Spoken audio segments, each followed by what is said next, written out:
Have you ever noticed how much energy we spend protecting something we can't even touch, can't measure, and can't truly define, this thing we call myself? Think about it.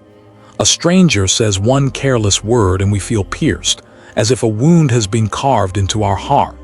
Someone disagrees with us and suddenly anger rises as though our very existence is under attack.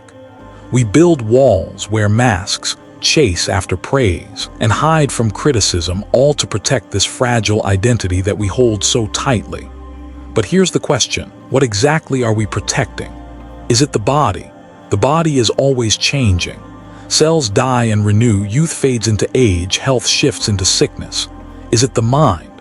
The mind is like the sky, filled with clouds that come and go, thoughts, emotions, memories, all arising and passing. Is it our name, our reputation, the story we tell about who we are? Those two can vanish in a single moment. So again, what is this self that seems to demand constant defense? The Buddha once pointed to a radical truth, that this self is not the solid, unchanging thing we imagine. It is a construction woven together from memories, desires, fears, and clinging. Like a mirage on the horizon, it appears so real when we chase it, yet when we arrive, there is nothing there. And here lies the key. If the self is only an illusion, then all the suffering we endure in trying to protect it is also unnecessary. Without a self to defend, insults lose their sharpness, fears lose their grip, and the endless battles of pride and ego simply dissolve. But before we explore the freedom that comes from letting go, let's pause to understand why this illusion of self feels so convincing. Imagine a child. In the beginning, they don't know the meaning of me or mine. They laugh, they cry, they reach out for the world with open hands. Slowly, through words, comparisons, rewards, and punishments, the child learns to say, "This is mine and that is me." From that moment on, a fragile castle begins to rise, a castle built of labels, expectations, and fears. And like all castles, it must be defended. We polish it with achievements. We decorate it with possessions. We guard it with anger and jealousy. And when someone dares to question it, we feel as if our entire being is under siege. Yet deep inside, haven't you ever felt the exhaustion of carrying this burden? The endless effort of keeping the castle from crumbling? Perhaps that's why, in rare moments of silence, walking in nature, sitting in meditation, or even just losing yourself in music, you feel a strange relief. For a moment, you forget the story of me, and in that forgetting, you taste a quiet freedom. The Buddha called this freedom Anatta, no self. Not a denial of existence, but a gentle reminder that what we cling to as I is not fixed, not absolute. And when we stop clutching so tightly, suffering begins to loosen its hold. But this is not a theory to memorize. It's a truth to be lived. Think of it like standing before a mirror. When you gaze into it, you see a reflection, a face, a body, an expression. It looks so real, but reach out to grab it and your hand touches only air. The reflection is not false, it appears, but it is not what it seems. In the same way, the self appears, but when we try to hold it, it slips through our fingers. So why start here with this illusion of self? Because until we see it clearly, we are trapped. We fight wars over pride, break relationships over wounded egos, and carry stress from trying to be someone we think we must be. The great paradox is that the harder we defend the self, the more fragile it becomes. But there is another way, a path not of defending, but of releasing. A way of walking through life without the heavy armor of ego, without the constant fear of being hurt, without the endless hunger for recognition. Imagine moving through the world with that lightness. How much freer, how much more compassionate, how much more at peace we could be. This is the journey we are about to take together into the heart of the illusion and beyond it, into the places where we discover not weakness but strength, not emptiness but vastness, not the loss of self but the awakening of freedom. And as we continue, the question will no longer be, what is the self? But rather, who suffers when the self disappears? If the self is only an illusion, then how did it become so convincing, so powerful that it rules our lives? To answer that, we must look back not just at philosophy but at the very beginnings of human experience. Imagine a newborn child. In those first breaths, there is no concept of I or mine. Hunger arises and the child cries. A soft touch arrives and the child smiles. There is only pure experience, unfiltered and direct. But slowly, through the voices of parents, the reactions of society, and the shaping hands of culture, the story of me begins to form. You are a good boy. This toy is yours. Don't behave that way, it's bad. Every word, every label, every judgment plants a seed, and from these seeds the fragile identity starts to grow. At first, it seems harmless, a way to navigate the world, to distinguish one's place in it. But over time, those labels harden into walls. A child begins to think, I am smart or I am stupid. I am loved or I am unworthy. Each thought becomes a brick, and brick by brick, the fortress of ego rises. Now, why do we cling to this fortress so desperately? Because it feels like protection. When we are praised, the walls seem strong. When we are criticized, the walls shake and we rush to reinforce them. In truth, the ego is nothing more than a story, but it is a story we have been repeating for so long that we mistake it for reality. Let's step back and see how this unfolds in daily life. Picture a young student who does well in school. Teachers say, "You're so smart." Parents beam with pride. The child begins to believe, "I am intelligent." That identity feels good, like a warm blanket. But then comes a test and the score is low. Suddenly, fear arises. What if I'm not smart anymore? What if I lose this identity I've built?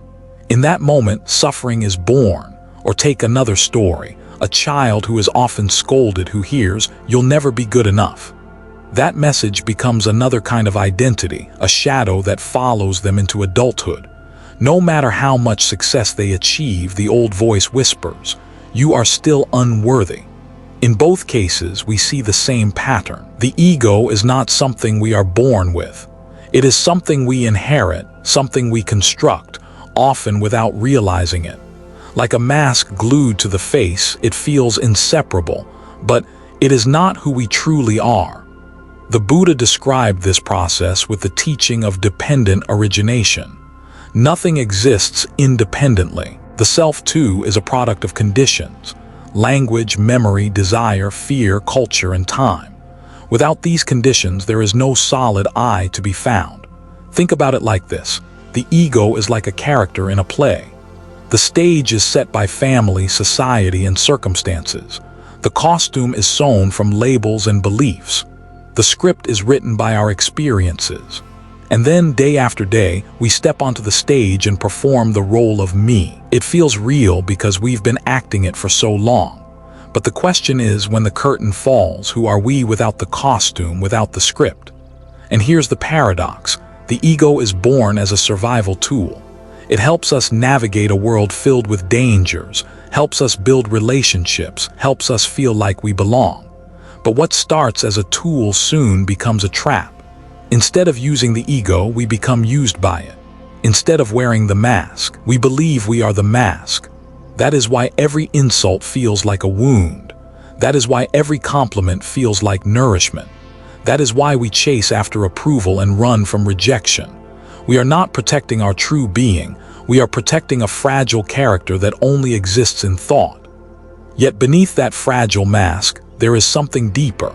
Something unshaken by praise or blame, untouched by success or failure. The great teachers call it the true nature of mind, spacious, clear, and free. But to discover it, we must first see how the illusion of self was built. So let's return to that image of the child who once lived in a world without mine and yours. What if we could return to that openness, not by becoming naive, but by letting go of the walls we've built? What if we could live in this world without clinging to the masks, without desperately defending the fragile story of I? Perhaps then, we would find the same freedom that a bird feels when it spreads its wings, weightless, unbound, and limitless. And once we see how the ego is constructed, the next step becomes inevitable. To understand why protecting this illusion brings so much suffering, and how it keeps us trapped in endless cycles of pain. We've seen how the self is built, layer by layer, like a fragile castle made of memories, desires, and fears. But now comes the question every seeker eventually faces. Why does this construction cause suffering? Why does the effort to protect it feel like carrying a weight that never lightens? The answer is simple and yet profound, because the self is not real. It is a story, a collection of labels and roles. And when we treat a story as reality, when we defend it as if it were life itself, every contradiction, every challenge, every loss becomes a source of pain. Imagine walking through life carrying a delicate glass sculpture. Every word from another person, every minor disappointment, every failure or criticism feels like a potential crack. You move cautiously, constantly checking, adjusting, repairing. You cannot relax because if the sculpture breaks, you fear you will break too. That is exactly what protecting the self feels like. Every interaction is a threat. Every comment, every slight, every judgment is magnified into danger. And the irony, the sculpture, the self, is not even solid. It is fragile, constructed from thought and perception. But our suffering feels real because we cling to it as if it were life itself. Let's take a moment to see this in daily life. Perhaps you've noticed yourself in a conversation where someone disagrees with you. At first, it is a simple difference of opinion, but then the ego reacts. They are wrong. They don't understand me. They are attacking me. Suddenly, your body tenses, your mind churns, and a storm of emotion rises. You are no longer responding to reality. You are defending the fragile fortress of self. Or consider envy and comparison. A colleague receives praise, a friend achieves success, a stranger shows off on social media. The ego immediately flares. Why not me? Am I less? And just like that, joy is replaced by frustration, contentment by anxiety. Every achievement, every interaction, every fleeting event becomes a battlefield when the self is on constant guard. Even happiness can be a trap. We grasp it desperately, thinking, this is mine. I need more. And when it slips away, as it always does, suffering rises again. Protecting the self is like trying to hold water in your hands.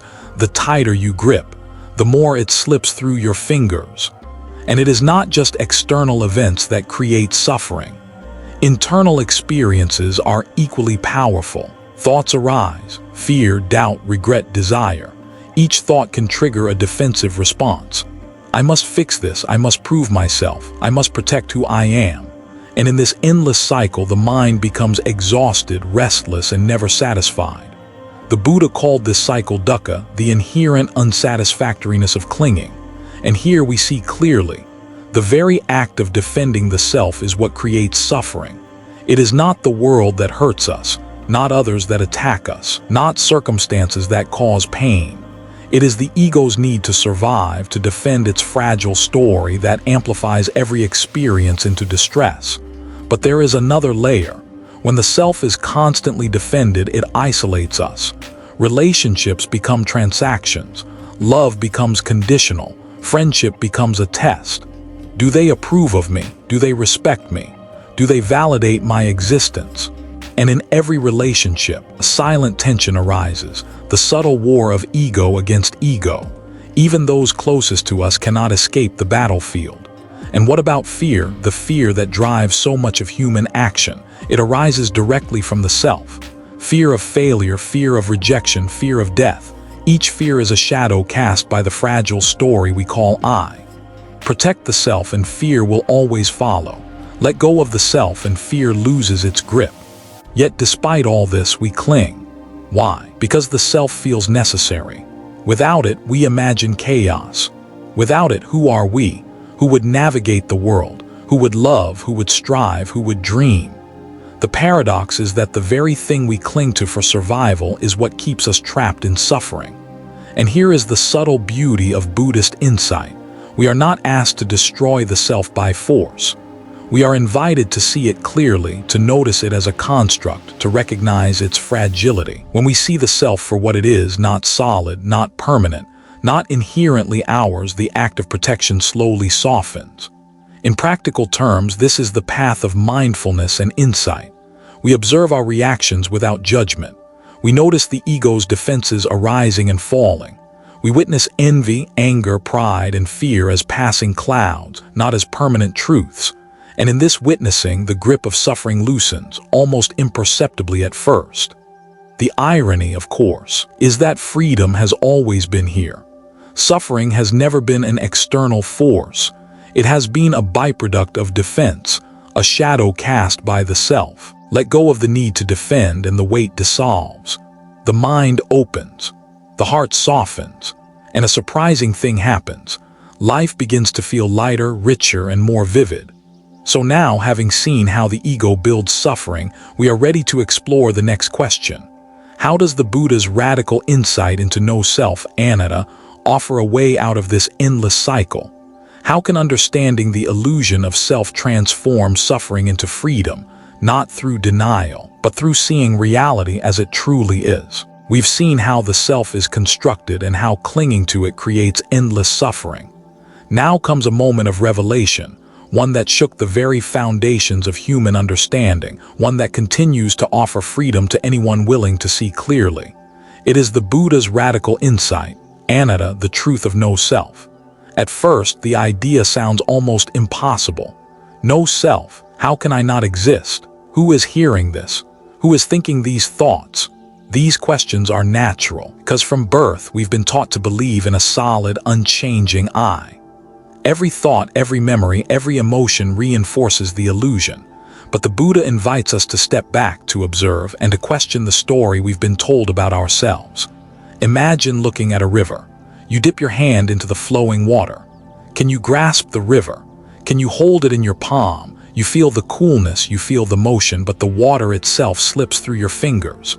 It is real, yet not permanent, not fixed. The self is like that river.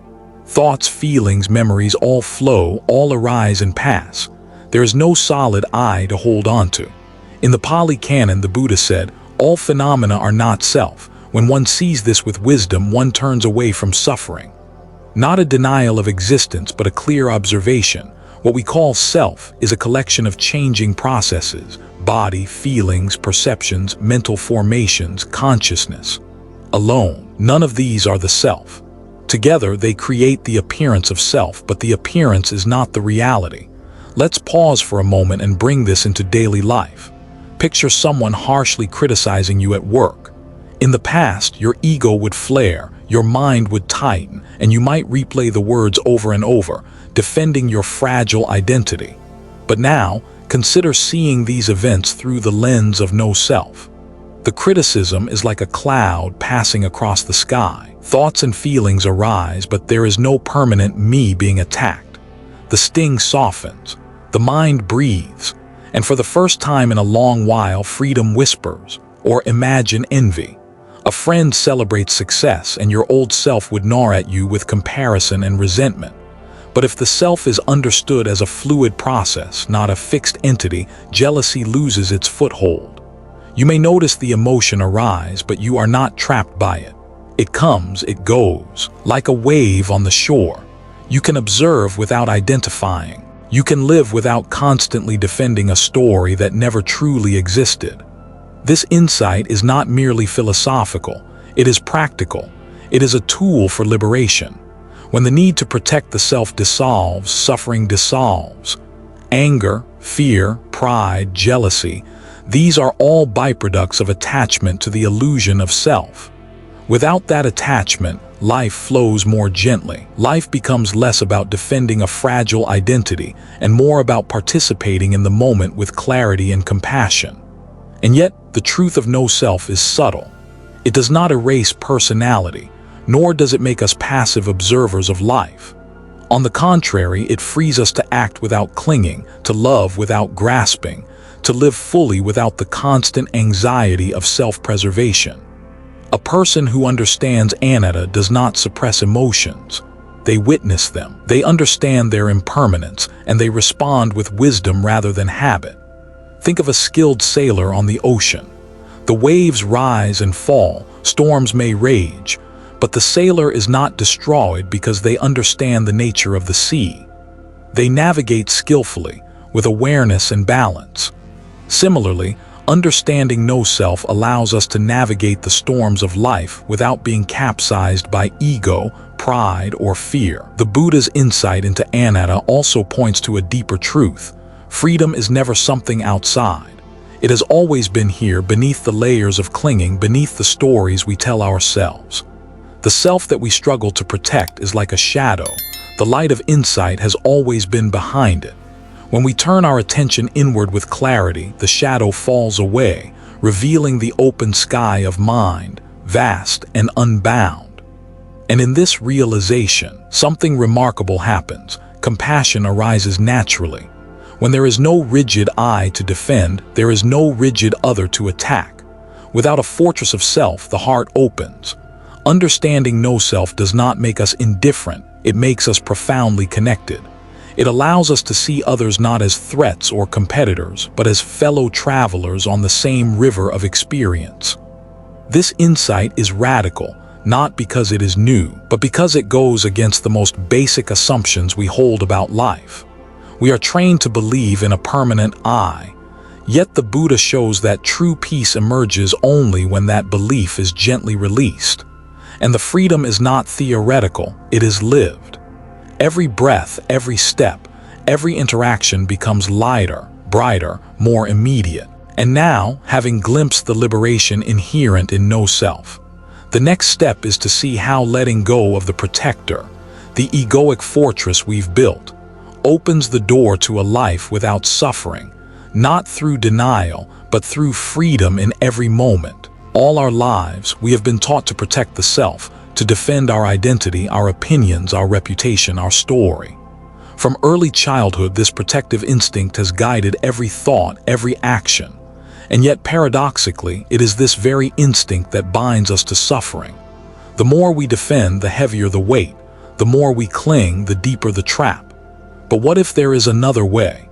What if the act of protection, so deeply ingrained, could be set down? What if the fortress we have spent decades building could be gently opened, brick by brick, until the self we defend is no longer our master but a tool we understand and release? This is the door to freedom. Imagine a warrior armored head to toe, walking through a beautiful meadow. The sun shines, the breeze brushes the skin, flowers bloom, birds sing, yet the warrior feels none of it. Every moment is colored by vigilance, by tension, by the constant fear of attack. The armor, meant to protect, becomes a prison, and yet in one quiet decision the warrior can remove it. At first the air feels startling, vulnerable, but soon the body breathes again. The world is alive, the heart opens. This is the liberation of letting go. In the same way, when we stop defending the self, life flows differently. Insults no longer cut as deeply. Mistakes no longer feel like catastrophes. Success no longer inflates the ego, and failure no longer crushes it. We participate in life without gripping, without fear, without the endless struggle to maintain an identity that is, in truth, always in flux. Letting go does not mean apathy. It does not mean abandoning responsibility, nor does it erase personality. It means seeing the self clearly for what it is, a collection of fleeting experiences, thoughts, and sensations, and choosing not to guard it as if it were permanent. It is an act of courage, a conscious release of the need to control every perception, every interaction, every outcome. Consider a story from the lives of the early Buddhist practitioners. A monk walks through the village and is insulted by a stranger. In the past, one might imagine the monk clenching the teeth of ego, holding onto the words, replaying them for hours. But this monk does something remarkable. He notices the words, recognizes them as objects arising in the mind, and lets them pass. No attachment, no defense, no suffering. In that moment he is free. This is the essence of practice. Observing without clinging, responding without protecting, living without the constant battle of self-preservation. Letting go is like opening a door to a vast room that has always been there, hidden behind the fortress walls we have built. Beyond the door is clarity, calm, and spaciousness, a mind unburdened by the illusions of self. And yet, this process is gradual. The mind is habituated to protection. When old fears arise, when envy or pride surfaces, it is natural to reach for the familiar armor. The path is not about force or sudden renunciation.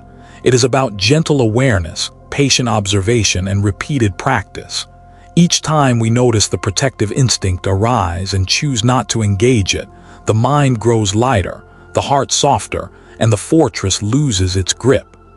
This letting go also transforms relationships. Without the need to defend the self, interactions become more genuine. Conversations are no longer battles, and connections are no longer transactions. Compassion and empathy arise naturally, not from effort or obligation, but from the absence of self-centered defense. When the ego steps aside, the heart steps forward. Consider your own life for a moment. How much energy is spent defending who you are, what you believe, what you have achieved? How many moments are lost in fear of judgment, in anger at criticism, in anxiety over failure? Letting go does not take away your life. It returns it to you, moment by moment, breath by breath. And there is something deeper still. Letting go of the protector opens the door not only to freedom from suffering, but to freedom in action. Without the constant interference of self-preservation, creativity flows more naturally, insight arises more clearly, and love moves without expectation. Life becomes an art of participation rather than a battlefield of defense. The paradox is beautiful. The very thing we believed would protect us, the self, is the source of suffering. Release it, and instead of emptiness, you encounter a richness that cannot be grasped, a peace that cannot be taken, a clarity that cannot be diminished. The door to freedom has always been here. It only requires the courage to turn the knob and step through. And now, having seen what it means to let go, the next insight becomes apparent. How can we bring this freedom into daily life, into ordinary moments where the self constantly asserts itself? How can the mind, once bound by ego, move through the world with the ease of a bird in the sky? We've explored the nature of the self, how it is constructed, how it creates suffering, and how letting go of its constant defense opens the door to freedom. But what does this actually look like in daily life? How can the profound insight of no self move beyond theory and into the everyday moments where the ego constantly asserts itself? The answer lies in practice, in noticing, in observing, in choosing awareness over habit. Living without defending the self does not require withdrawing from the world or abandoning responsibilities. On the contrary, it allows us to engage more fully, more honestly, and more peacefully. Take your morning routine, for example. How often do we move through it automatically, thinking, I must do this correctly, I must not make mistakes, I must look good in front of others? The self is awake, vigilant, protective. But pause for a moment. Notice your breath, your movements, the simple fact of being alive. Let go of judgment and the urge to protect. You begin to move through the world with attention, not fear. The day unfolds differently. Ordinary acts, making coffee, brushing teeth, walking to work, become opportunities to practice freedom. Relationships offer perhaps the greatest field for applying no self. At work, in friendships, within family, we are constantly confronted by opinions, expectations, and judgments. Ego reacts. This is my idea, my reputation, my role. But when we see that there is no fixed self to defend, the dynamic changes. Imagine a conversation with someone who disagrees with you. The usual pattern might be defensiveness, argument, tension. But when you observe without clinging to a personal identity, the disagreement becomes a dialogue rather than a battlefield. You respond not to defend yourself, but to respond with clarity. You are still engaged, still fully present, but the grip of suffering is loosened. Or consider a moment of envy. A friend receives recognition, someone achieves success, or social media paints a picture of a life you do not have. The self would react with jealousy, comparison, or resentment. But when the self is seen as fluid and impermanent, these feelings arise and pass like clouds in the sky. They are observed, acknowledged, and released. The energy that was trapped in defending or competing can now move into creativity, compassion, and gratitude. Even moments of failure or criticism can be transformed. When the ego is not defending, mistakes become lessons rather than catastrophes. Criticism becomes information rather than an attack. You can maintain your integrity, learn, and grow, all without the weight of self-centered fear. Daily mindfulness practices reinforce this perspective. Pause during your day to notice thoughts and emotions as they arise. Label them gently. Here is fear, here is pride, here is desire. See them clearly without identifying as them. This simple observation trains the mind to stop reacting automatically, to loosen the hold of the self, and to move through life with greater ease. Even small gestures can be powerful. When someone cuts you off in traffic, instead of reacting with anger, the mind's default defense of self, notice the irritation, breathe, and let it pass.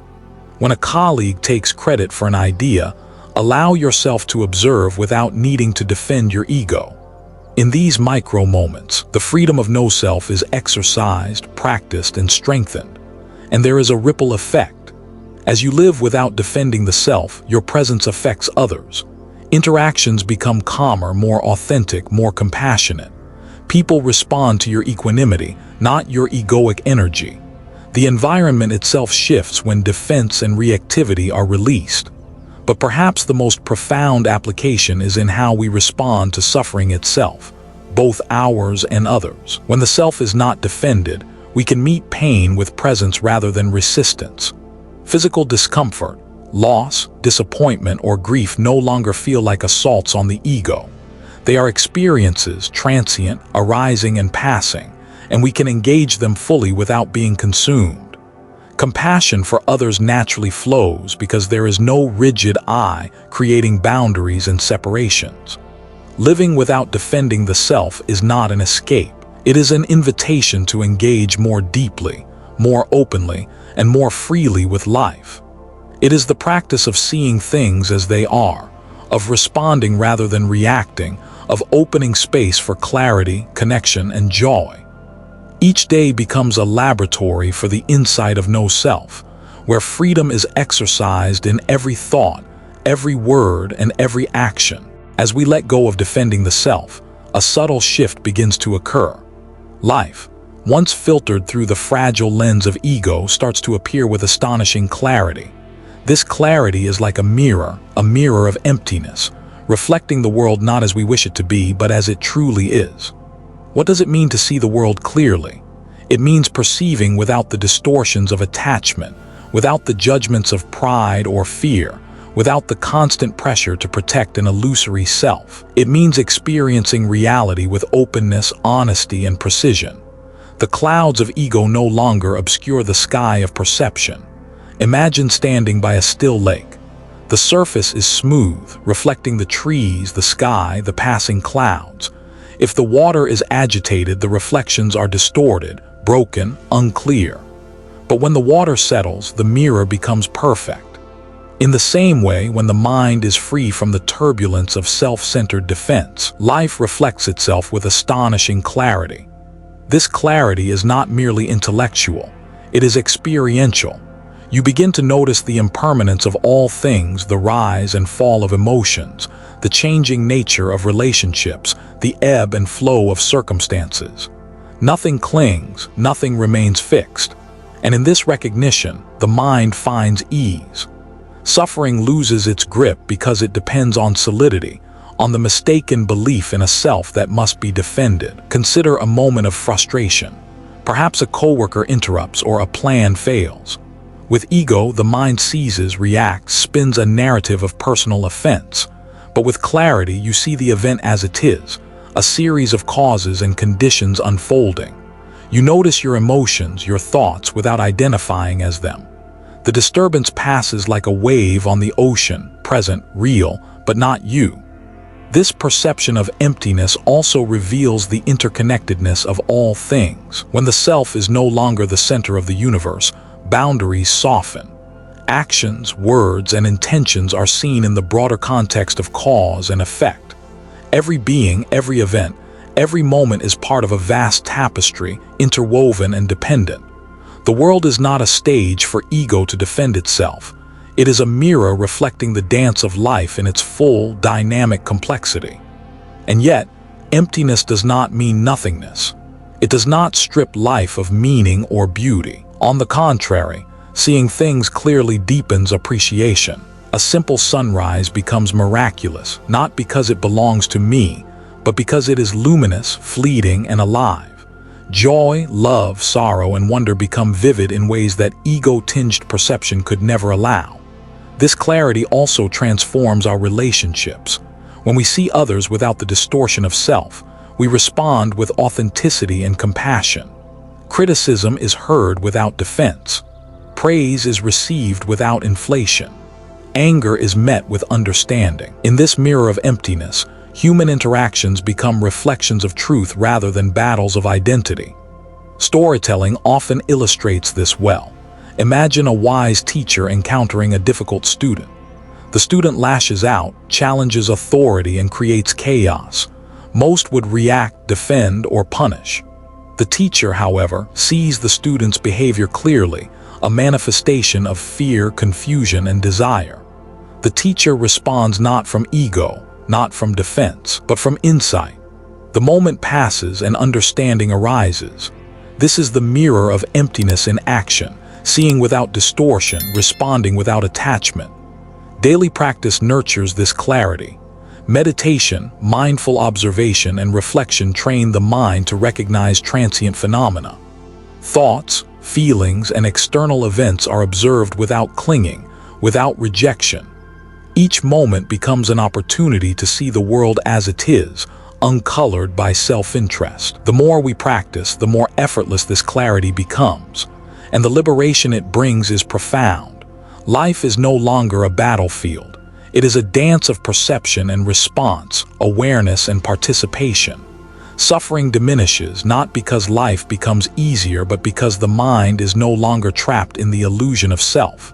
The mirror is clear. Reflections are vivid, freedom is immediate, and as we learn to see the world clearly, a natural question arises.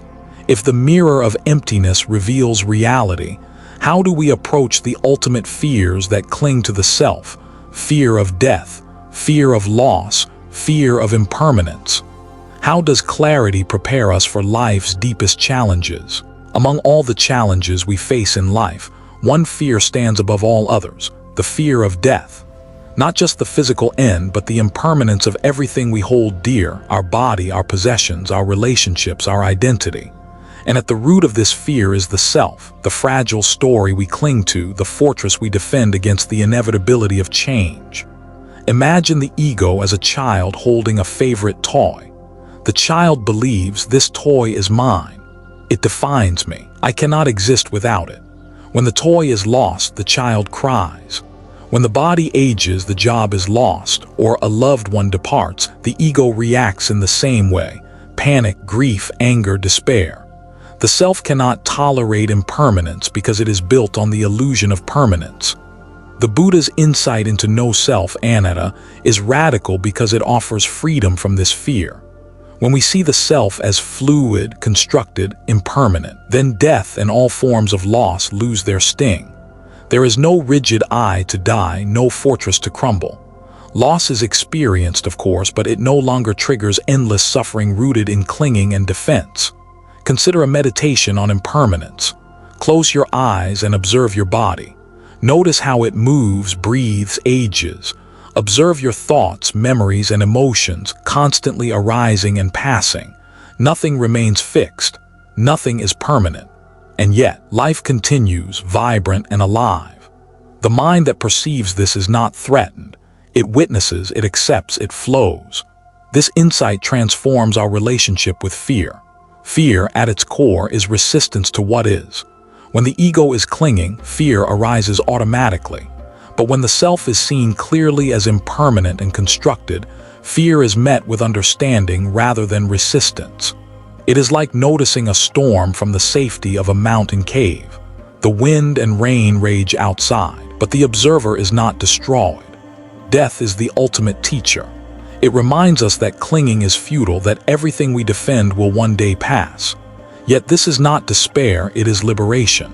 Letting go of the self, releasing the need to protect, allows us to live fully in each moment. Every breath, every smile, every act of kindness gains depth and clarity because it is unburdened by fear. Even grief becomes bearable. When a loved one passes, the ego screams, "I have lost my part of myself." But when the self is understood as impermanent, Death is not an annihilation of the core. It is a transition in the ever-changing flow of life. The love we share, the joy, the lessons, they ripple beyond the boundaries of ego. Compassion arises naturally, not clinging, not grasping, but flowing freely. This liberation also redefines courage. True courage is not the absence of fear, but the ability to face impermanence without clinging. It is the ability to engage life fully, knowing that all things, including ourselves, are transient. Letting go of the protector, the egoic fortress, allows us to live boldly, freely, and authentically. History and literature are filled with examples of this freedom. Consider sages, monks, and ordinary people who have embraced impermanence. They do not fear death as the end of everything. They fear nothing because they understand that life is a process, a flow, a mirror of constant change. And because they are not defending a rigid self, they move through the world with grace, insight, and compassion. Practically, this means approaching every moment as a chance to practice letting go. When disappointment arises, notice it without grasping. When success tempts the ego, observe it without attachment. When pain strikes, feel it fully without adding layers of self-centered fear. In doing so, the greatest suffering, the suffering caused by the fear of death and impermanence, is softened, even dissolved. The mind experiences a lightness, the heart a spaciousness, the body a freedom it has never known. And here is the ultimate irony. The very thing we feared, the end, the loss, the impermanence, becomes the doorway to liberation. Letting go of the self, even in the face of mortality, allows life itself to shine in all its impermanent, wondrous beauty. And as we internalize this profound truth, a natural next step arises. How does this practice of letting go shape the way we act, speak, and move through the world? How does it cultivate compassion, wisdom, and presence in every interaction, not just in moments of fear or reflection? Having seen how letting go of the self transforms fear and suffering, we now arrive at one of the most beautiful fruits of this practice: compassion. Not the compassion we force ourselves to feel, but the natural, boundless love that arises when the ego steps aside.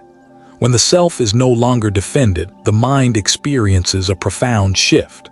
The walls built from pride, fear, and attachment begin to dissolve. The constant question, "What about me?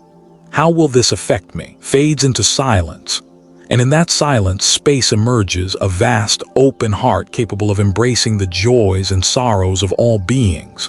Imagine a vast sky, unbounded and clear.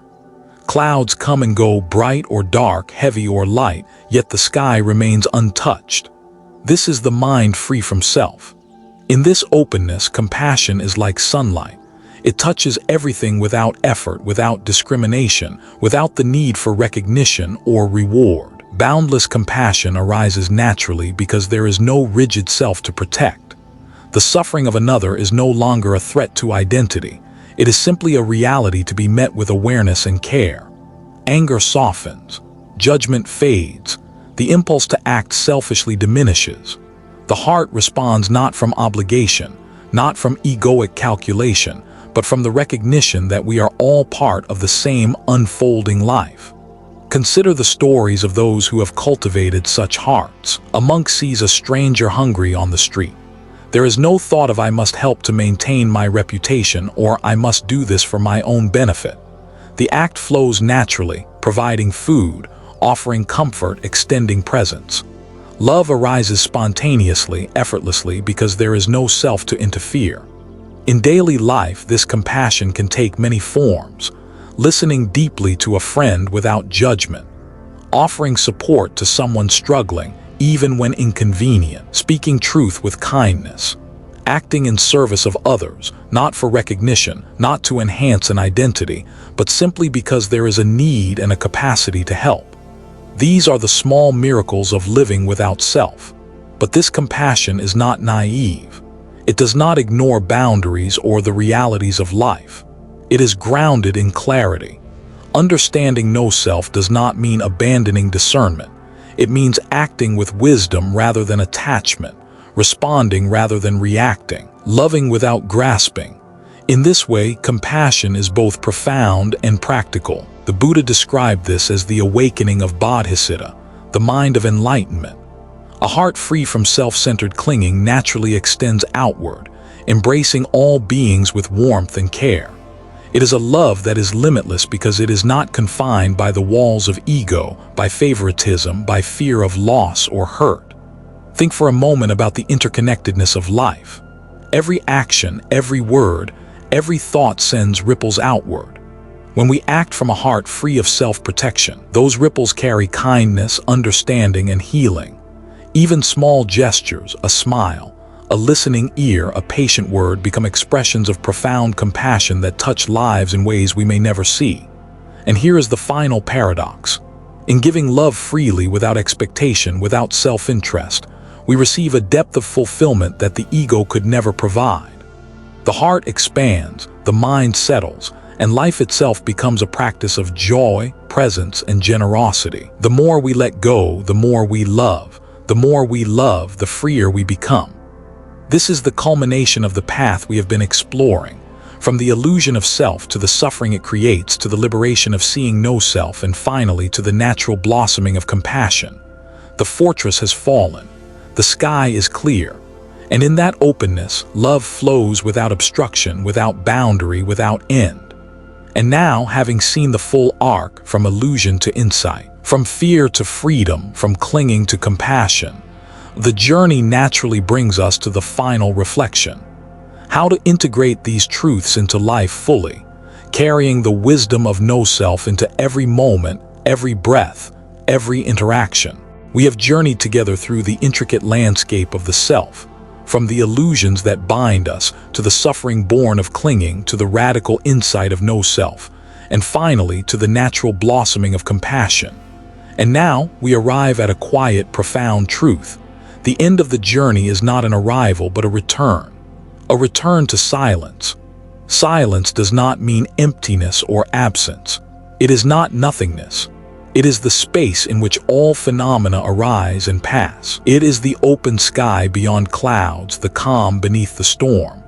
When the self is released, when the protector is set down, when fear and attachment are met with awareness, silence emerges.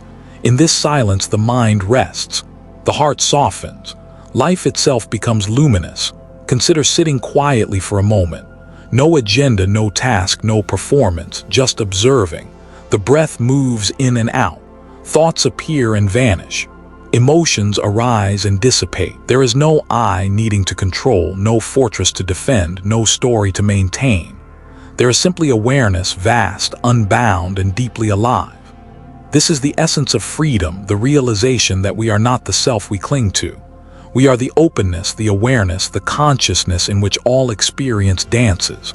All the fear, all the suffering, all the striving, these were waves upon the surface. The ocean beneath remains still, deep, and unshakable. And yet, this silence is not separate from life. It flows into every action, every word, every thought.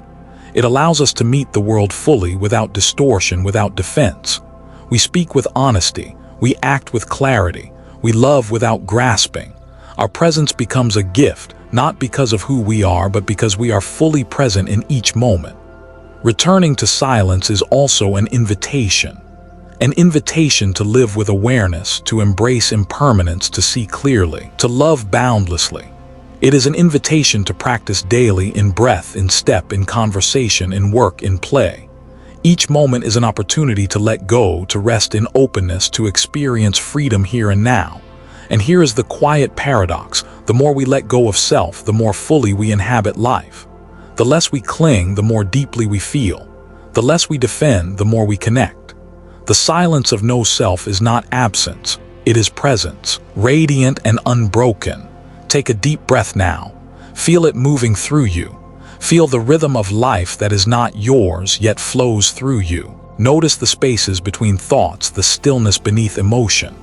Here is the ultimate freedom, not a distant goal, not a philosophical concept, but an ever-present reality. It has always been here, waiting for your attention. As we close this journey, remember, the path is simple yet profound. Observe, release, rest, act with compassion, live with clarity. And in doing so, the illusion of self fades and life, in all its impermanence and beauty, shines vividly before you. This is the invitation to step lightly, to breathe deeply, to see clearly, and to love without boundary. To return again and again to the open sky of mind, to the silence beneath the waves, to the freedom that has always been your true nature. The journey ends not with a conclusion, but with presence, with awareness, with a heart open to the world, fully awake, fully alive. The fortress is gone, the sky is clear, and you are free. If this message resonated with you, if even a single insight brought a moment of clarity or peace, you are warmly invited to join our community. Subscribe to Zen Buddhism Wisdom and step into a space where the mind can rest, the heart can open, and each day becomes an opportunity to live with awareness, compassion, and freedom. And if you feel inspired, share this video with someone who might benefit from a moment of stillness and reflection. Together, we can cultivate mindfulness, wisdom, and the gentle art of living fully, free from the burden of self. Remember, every breath, every moment is an invitation to return to clarity. Thank you for being here, for listening, and for allowing these teachings to touch your heart.